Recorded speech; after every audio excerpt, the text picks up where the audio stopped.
Hi class, we are now ready to discuss the part 2 of your unit 3, and we have here several topics left for discussion, but we shall start with team approach. Okay, it says in here that two heads are better than one. Do you agree? Let us prove this quotation by scrutinizing the next slides. Alright guys, did you know that the total in TQM refers to the total involvement of an organization's staff? By using teams from different departments, a company will receive better solutions to problems. People working in a team are more likely to make creative suggestions than those working in isolation. Tama? It feels different, no, if you work in a team. Parang ang bilis matapos nung isang project if you work together. Never mind procrastination. Parang napakasaya if you are with people that you vibed with. Tapos kayo ang magkakagrupo.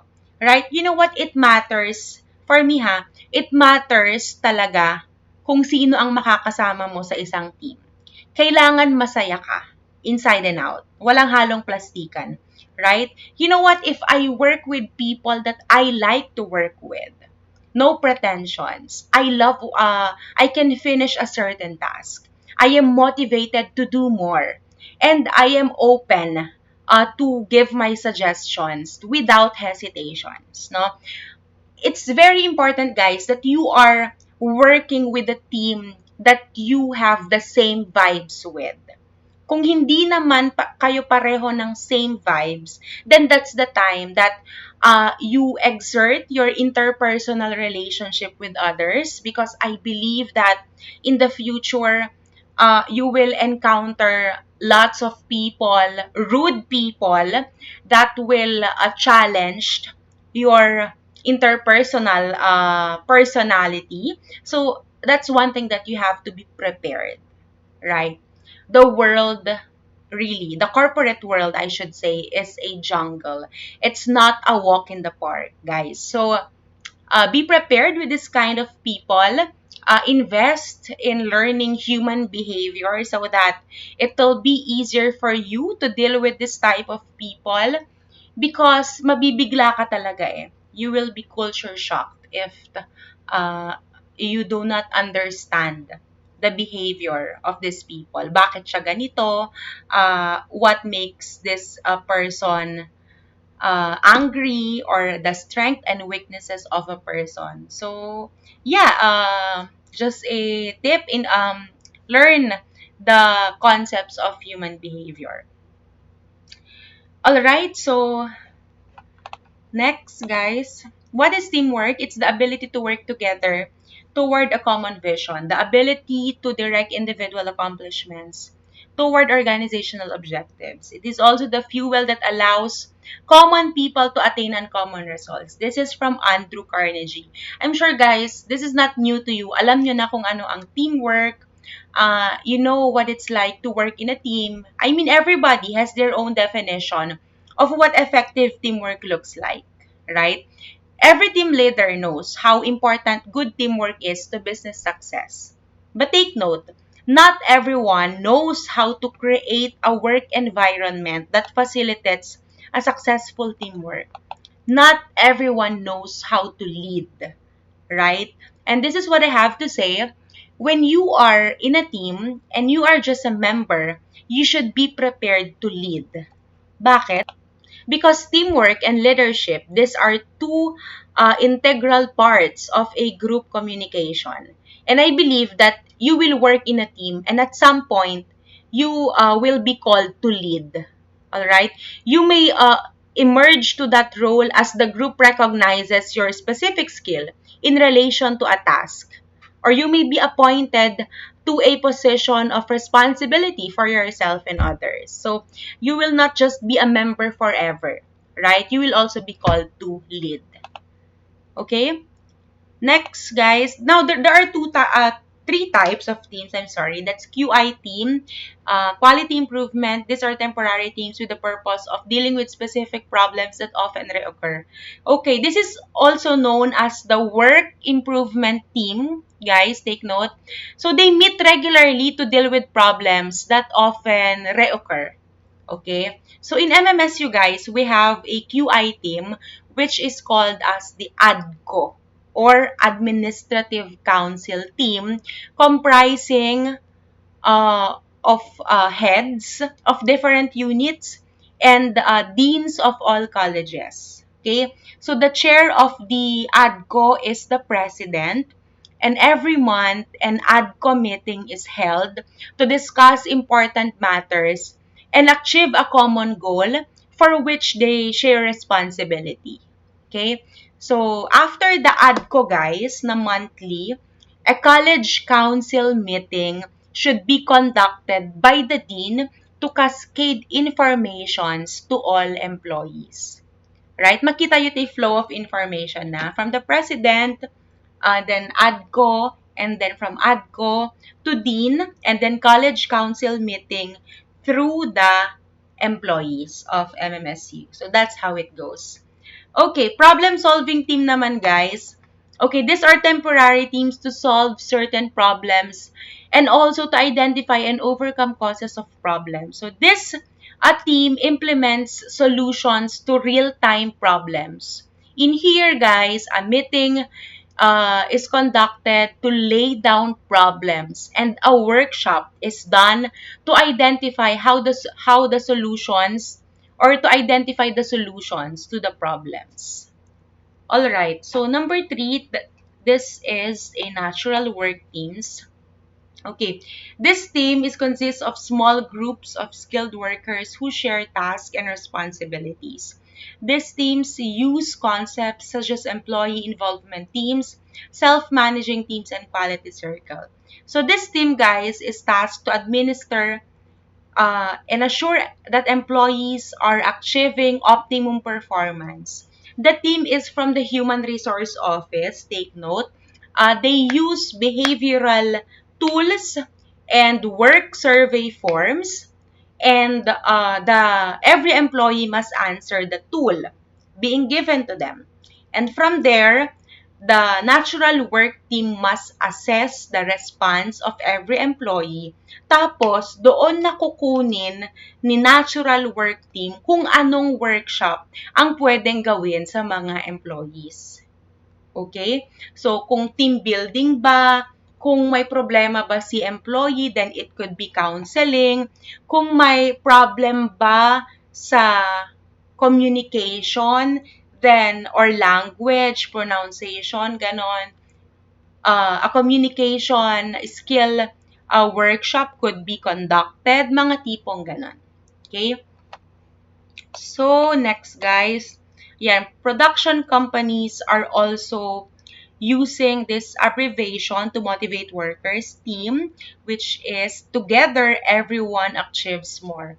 Alam nyo, collaboration has become an empty buzzword or an empty cliche, no, in companies.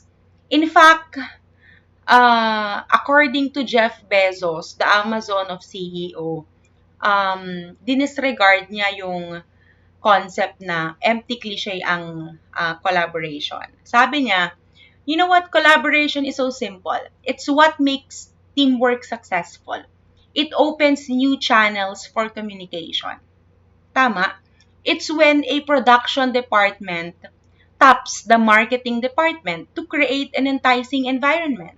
Very simple.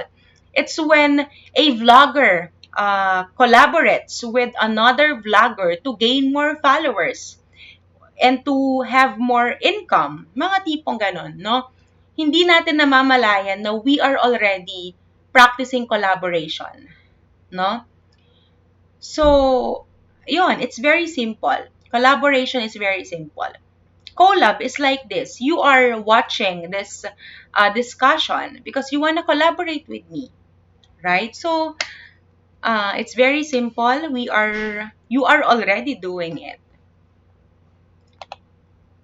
Alright, so when everyone in the company achieves more, it results to a successful ripple effect such as clarity of team goals, clear communication and improved plan, balanced participation, well-defined decision procedures, established ground rules, and awareness of group process. You know what, guys? Speaking of collaboration, when I was in college, we had a healthy competition. We were classmates with your mom, Sarah Inay, and as a class, we had different ideas. We were completely diverse, but we used our differences to come together, to unite, and to graduate all together. No, I mean, that became our mantra that nobody is left behind. No? So pag may classmate kami na nahihirapan, may nagtututor sa kanya. Right? Hindi niya kinakahiya na, ay, nakapsutak ka din yung subject, no? Because we really empower each other. That's something that I am proud of. No? At pag may mga announcement, it must be cascaded. So, lahat kami sa klase updated. Right? We were happy with simple things. We laugh together. We accept each other's katangahan sa buhay, or we accept each other's strength and even our weaknesses. No? So lahat kami sabay-sabay na graduate. Lahat kami sabay-sabay na nagmarcha sa Sunken Garden wearing our most beautiful OOTD, which is the toga. So that's something about collaboration in my college days, no? So, now guys, I want to ask, uh, why does collaboration matters in the business organization? Before we moved on to our next topic, answer my question, why does collaboration matters in the business organization? So you can post this video while you guys are typing. Now guys, we moved on to a more serious topic, which is the labor management cooperation. Okay, did you know that labor management relationship is the most important business relationship? In the global economic environment, labor management cooperation is critical to ensure survival of both labor and management. It is also a state of relations where labor and management work hand in hand to accomplish certain goals using mutually acceptable means. Okay, what is labor management cooperation, guys? It's an outcome of a continuing process of enhancing mutual trust and respect through information sharing, discussion, consultation, and negotiations. All right. Now, why does labor management exist? It is to strengthen the employee and employer relationship. All right. It should foster a good understanding and fairness to reduce industrial disputes, grievance, or conflicts that may affect the overall performance and relationship with employees. Also, guys, in labor management, it fosters the right of every employee in the workplace. No, example, ikaw ay um, walang lunch break. No, you work 8 to 12 without lunch break. That is not proper. That is not fair. No? You are underpaid. Mga tipong ganon. Nag-overtime ka nang wala namang pay or hindi ina-apply ang night shift differential sa iyong sahod. No? What do you mean by night shift differential, guys? It's when you work from 10 p.m. to 6 a.m. Okay? When you work on a night shift, merong differential ang iyong sahod. Okay? So, there is an additional 10% of your rate per hour. Okay? Halimbawa, rate mo per hour is 250 multiplied by 10%. That is your night shift differential in the Philippines. Okay? In the Bureau of Working Conditions, guys, under DOLE, they implemented the basic rights that every worker is entitled to. Like, number one, guys, EEOP, this is Equal Employment Opportunity Policy. All employees are treated equally regardless of age, gender, race, or disability. Okay? So kapag ka ikaw ay binubuli because of your gender or your race, then kunada no kaket, oy, do not bully me because there is this EEOP that's existing now. Kunada. Okay? Another example, guys, in a recruitment process. Example, uh, may disabled applicant and then nakapasa siya sa hiring process. Okay? Qualified siya, right? This person is intelligent and skillful, pero meron nga lang siyang disability. Kung nga hindi siya nakakalakad. Okay, and then ang kalaban niya na applicant is someone who is normal, who can walk, pero hindi siya qualified. Now, ang kukunin sa hiring process is the one qualified, regardless of disability. Kahit hindi yan nakalakad, pero nakapasa siya sa qualifications and hiring process, then siya ang makahire. Alright? So, most of the countries, guys, meron silang EEOP, which promotes fairness and equality to all people. Alright? Now, you may be asking questions. Ma'am, paano pagka yung na-hire, hindi makalakad? How will you design the working conditions of that person? Okay, now, the company must prepare a customized working condition for this person. Kunwari, kailangan merong ramp, adda dapat ti ramp hanga agdan kasi madi makauli so na marigatan nga makauli no agdan. So there must be a ramp. Tap na example naka-wheelchair al-alisto nga ag-move. Okay, another one. Kailangan yung chair niya is designed ergonomically. Okay? Anapay, masapol nga ti workstation na kithaan nga ngumato. Numan awan ti ramp nga mapanji second floor, say for example, mabalin nga ti workstation na kit ijay lang baba. Okay, tapno nga marigatan nga ngumato. Something like that. So it's the working conditions must be customized by the company itself.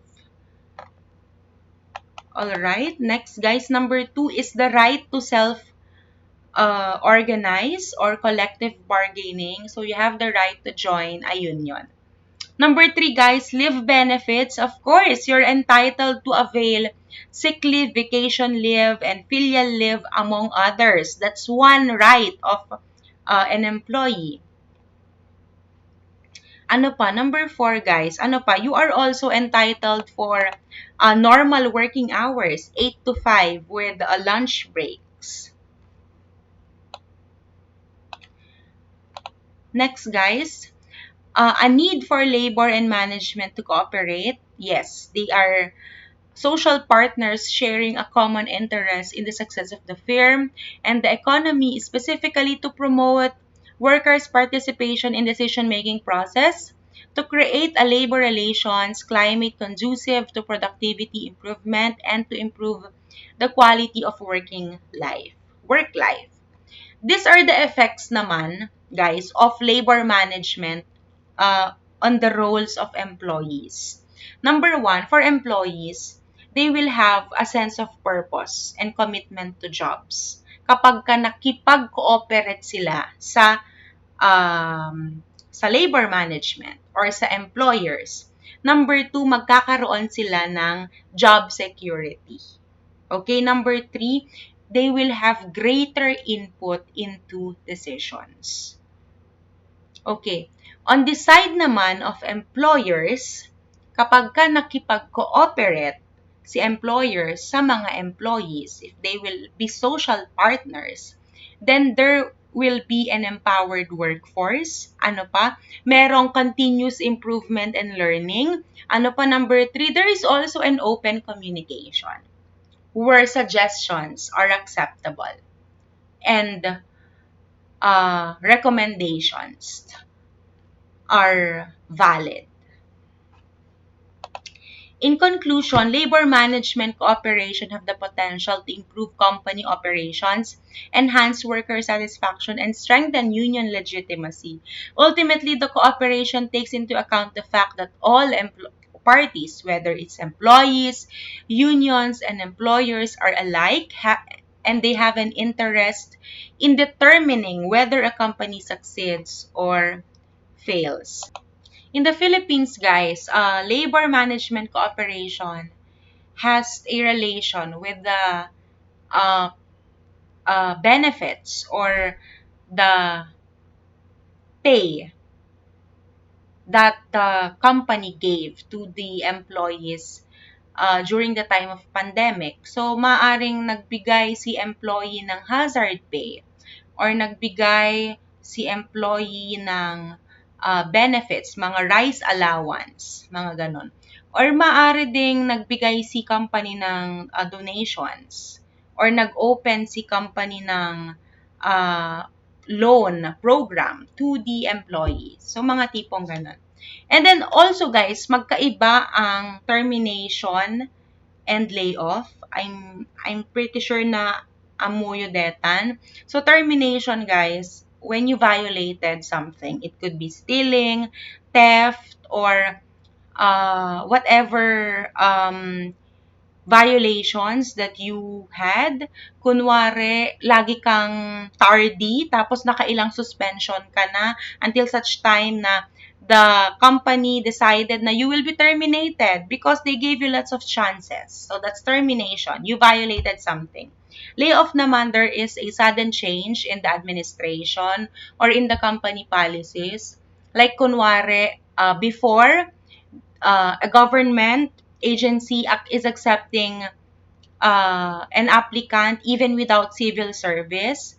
Pero nung nagkaroon ng policy in the admin na matatanggal or malilay off lahat ng walang civil service, then ililay off ka nila kasi wala ka namang civil service. Okay? In layoff, guys, wala kang na-violate. It's just that there is a change in policy. Okay. Another example for layoff, guys, during the time of pandemic, especially in the service industry, maraming natanggalan ng trabaho because wala nang masyadong customers, especially in Philippine Airlines, Cebu Pacific, mga ganun, hotels. Wala nang uh, wala nang maibigay ang company na salary. So uh, they have to let go of you through layoff. So, ganon ang layoff. You have no violations. Next, guys, is suggestion scheme. Okay, so it's a systematic approach to solicit ideas for improvement. It can be a one-way communication or a two-way communication. So suggestion scheme, guys, it's a management tool to establish a strong flow of two-way communication between management and employees. Okay, one company, guys, that they really conduct an annual suggestion scheme is FedEx. Okay, it's a career company and they have this people first policy. Una ang tao bago ang lahat. Okay, they invest in people so much, and when investment is given to people, they will give good service, exemplary service, and in return you will get profits. No, nakapinpintas. They also have this suggestion scheme program, which is known as the SFA program, the Survey Feedback Action Program.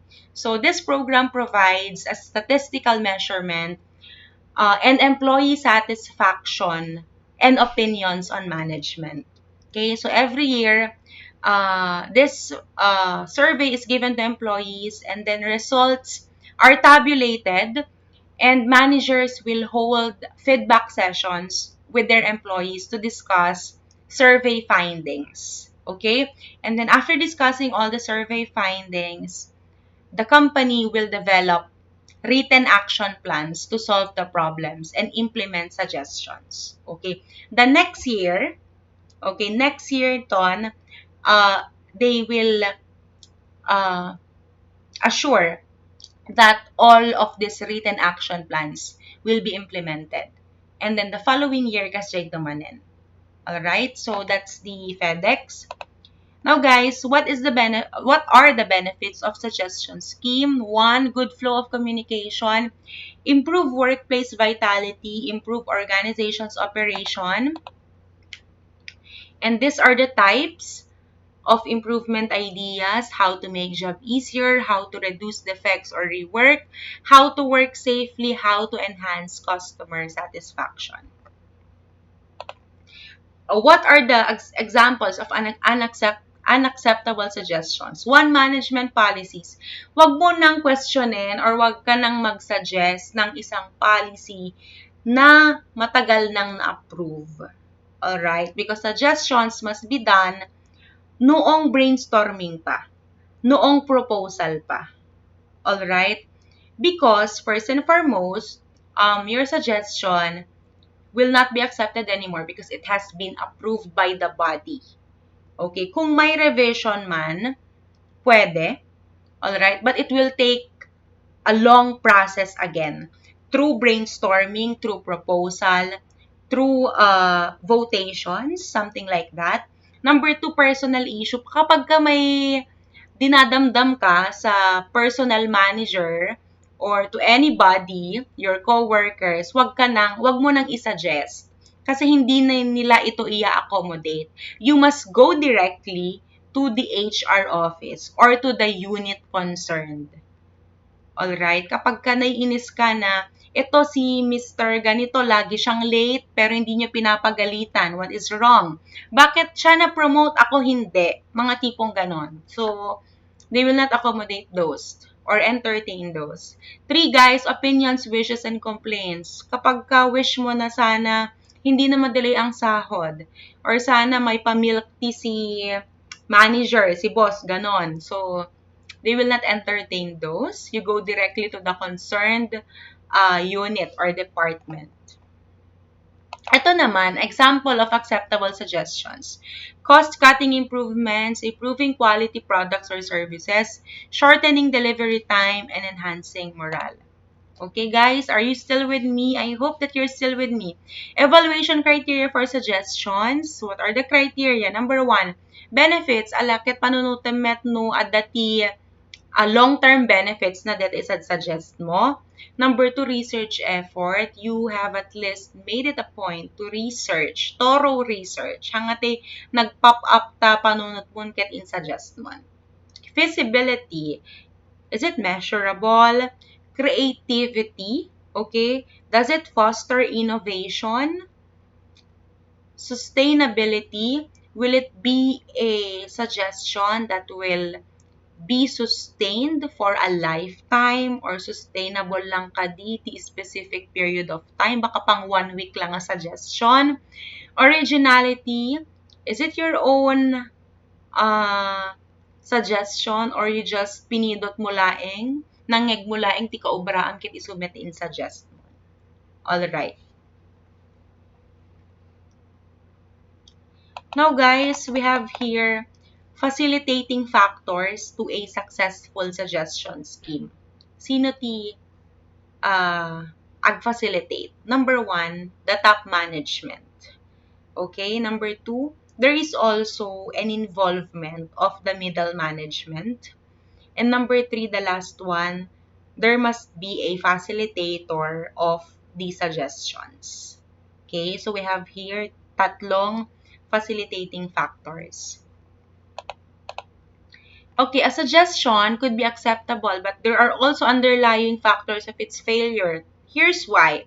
1, all suggestions are processed by the same person. Tama, a manager may not always recognize the potential of a powerful idea, particularly if it is outside or her area of expertise. Tama, kaya I suggest na the committee for suggestions must be picked or chosen from different departments. May representative ang marketing, accounting, HR, and the like. Because we don't have the same field. We don't have the same thinking. I am from the HR, pero may suggestion ang marketing. Maaring hindi ko i-accept kasi hang comment amo that suggest mo.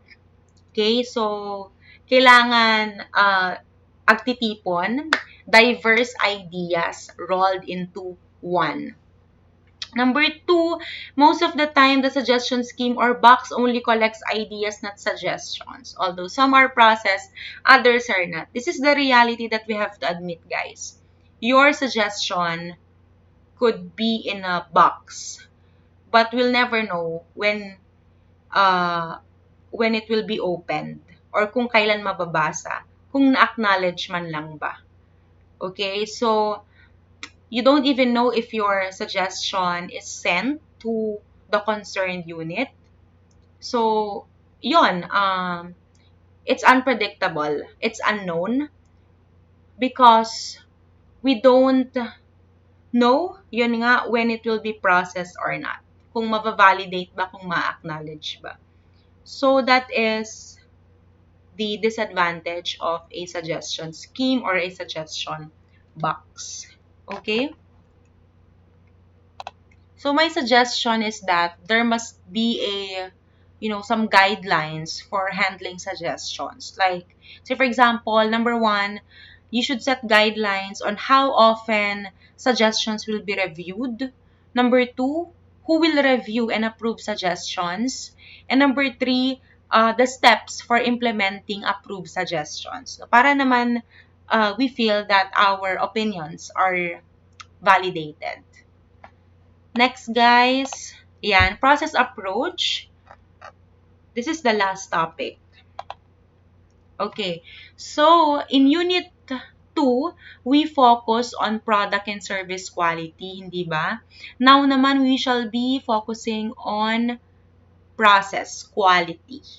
No? Because process includes the ways on producing a product, incorporating Zero Defects or Doing It Right for the First Time by Philip Crosby. So, process quality, guys, results to a product and service quality. Kasla kuma, a successful person is a result of hard work, persistence, and courage. Process is the behind the scenes that we do not see. No?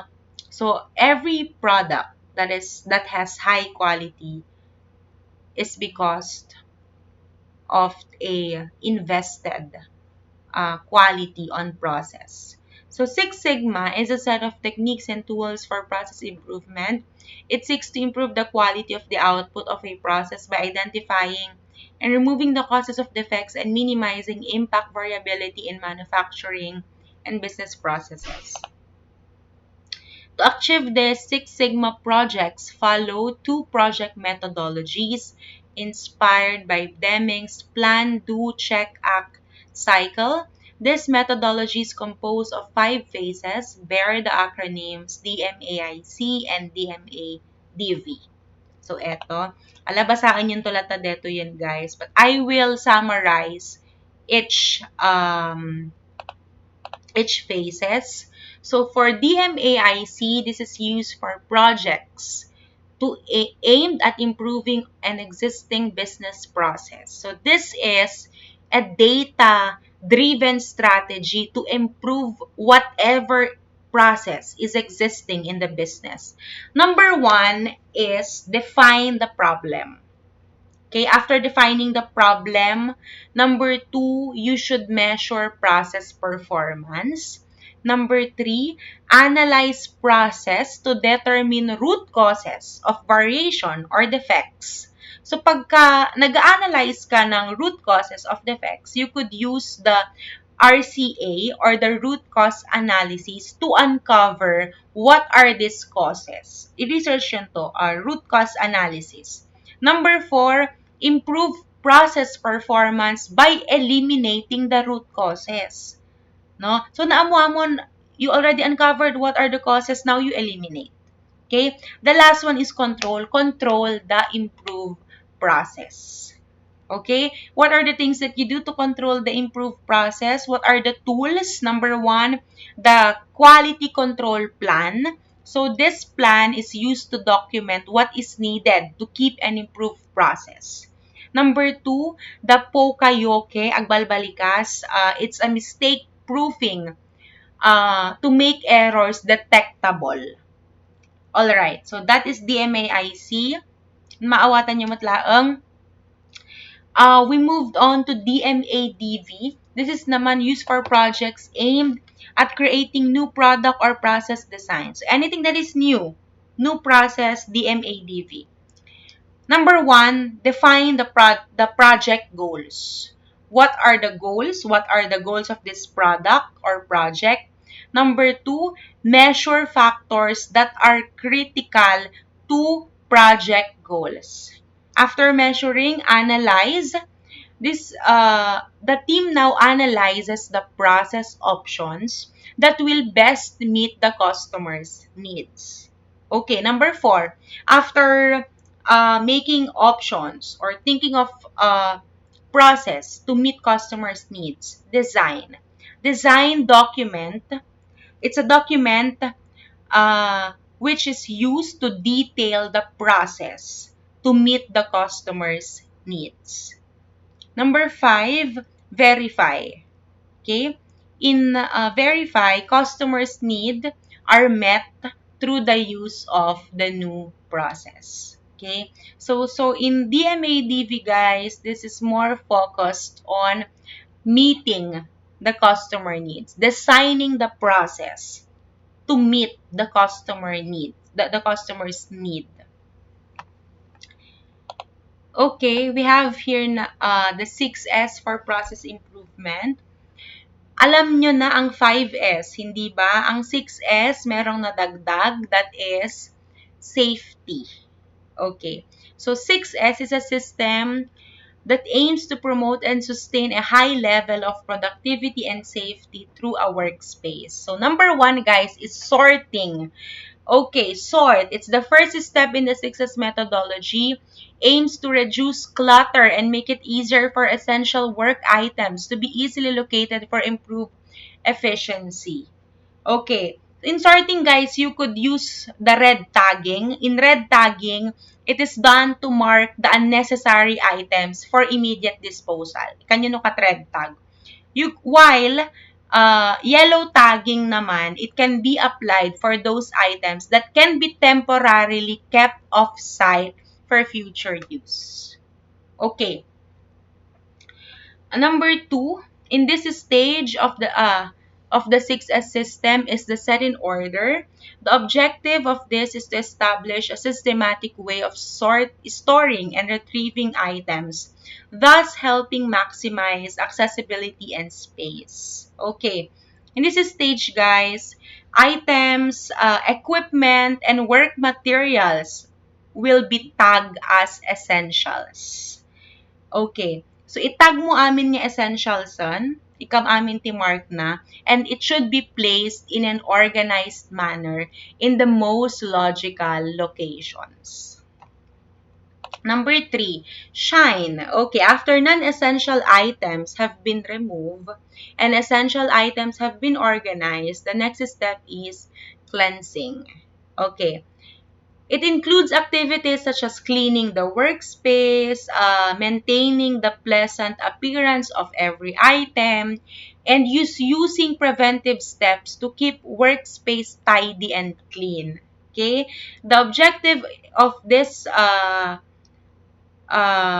process improvement is to create an environment that prevents injuries and products from being stained due to uncleanliness. Okay. Ala ko nalpas mo nga na-organize din. Essential ka non-essential ket. Dalo sammet basiten. Diba? Make it shine so that it will not be stained. Next, guys, the fourth one is standardize. This can be done by providing visual reminders and conducting inspections and regular checks. Okay. So, standardize is the fourth 6S method stage that aims to establish a new workplace norm by identifying best practices and creating a consistent procedures for the first three stages.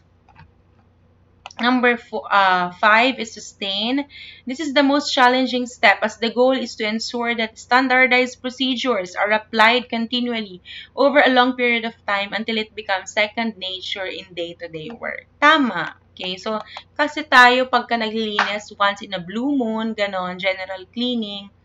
Tapos no agdalos tayo pay ket ad-ado jay panagsensentita yung panagdalos. Kasi this is my own experience. When I declutter, when I see an item, I become emotional because, this item reminds me of my long-lost friend. Ganon.